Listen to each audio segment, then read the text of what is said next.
సహకుటుంబానాం సినిమాని మీకు చూపించడం జరిగింది.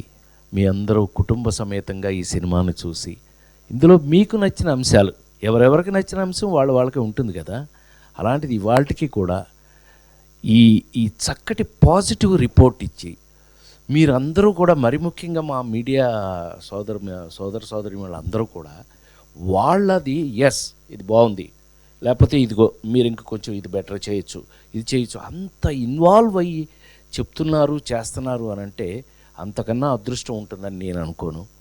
డెఫినెట్గా ఈ రోజున 2026 నూతన సంవత్సరం ప్రారంభం ఈ సినిమాతో అవ్వడం, ఈ సినిమాకి ఇంత పాజిటివ్ టాక్ రావడం, అది నిజంగా అదృష్టంగా భావిస్తూ ఇంతకన్నా కోరుకునేది ఏముంటుంది. ఇంకా ఎన్ని సంవత్సరాలు నేను పనిచేసినా, నేను వెళ్ళిపోయినా, బట్ కావాల్సింది ఇదే, మనం చేసిన పనిని గుర్తింపు. ఇవాళ సహకుటుంబానం సినిమాకి ఆ గుర్తింపు రావడం కన్నా నా బట్టి వాళ్ళని కోరుకునేది ఇంకేముండదు.